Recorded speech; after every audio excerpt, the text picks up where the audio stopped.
11 number question कह रहा है कि बताइए कि निम्नलिखित कथन सत्य है या असत्य है। कारण सहित अपने उत्तर की पुष्टि करना है। जब सत्य सत्य है तो कैसे सत्य है और असत्य है तो कैसे है। पहला कह रहा है कि 10 a का मान सदैव 1 से कम होता है, तो हम लोग कहेंगे कि असत्य है। क्या है? असत्य है। अब कहेगा असत्य कैसे है, असत्य कैसे है, तो हम लोग जानते हैं कि 10 45 का मान कितना होता है, 10 45 का मान 1 होता है। कितना होता है? 1 होता है। यहाँ क्वेश्चन में कह रहा है कि सदैव 1 से कम होता है, तो 1 से कम है 1 की बराबर है, तो यह कथन गलत है कि नहीं। 1 से कम होगा नहीं, सदैव नहीं होगा, कम तो होगा लेकिन सदैव नहीं होगा, क्योंकि 10 45 का मान क्या होता है, 1 होता है। अब दूसरा नंबर कह रहा है कि कौन a के किस मान के लिए सेक a बराबर 12/5 होगा, तो हम लोग देखेंगे कि सेक थीटा बराबर क्या होता है, सेक थीटा बराबर क्या होगा, कर्ण बटे आधार होगा। क्या होगा?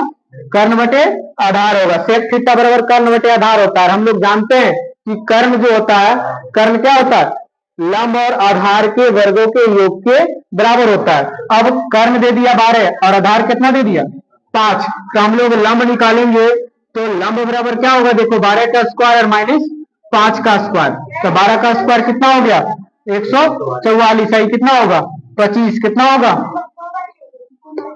कितना हो गया, चलो घटा इसको, 144 में तो 25 चल गया तो कितना बचेगा 9। अब यहाँ बच गया 13, 13 में 2 गया तो 11, 119। तो हम लोग इसको कह सकते हैं कि कर्ण बड़ा होता है तो बड़ा है, और क्या है, छोटा है, अर्थात यह क्या है, सत्य है। क्या है? सत्य है। कर्ण बड़ा होता है तो कर्ण बड़ा है, और आधार क्या होता है, छोटा, तो ये छोटा है। तीसरा नंबर क्वेश्चन कह रहा है कि सेक ए कौन ए के कॉस के लिए प्रयुक्त एक संक्षिप्त रूप है, तो कहेंगे नहीं है। क्या है? इसका कॉस ए का संक्षिप्त रूप ए नहीं, यानी इसके लिए संक्षिप्त रूप ई नहीं होगा, अर्थात ये भी क्या होगा, असत्य है। क्या है? असत्य है।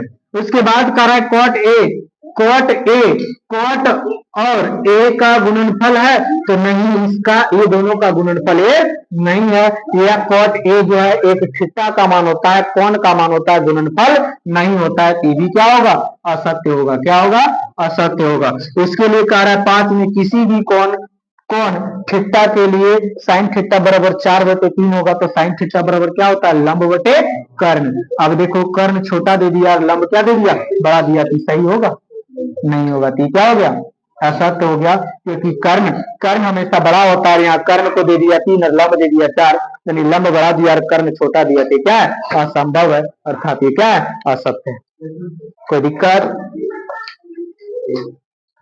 चलो।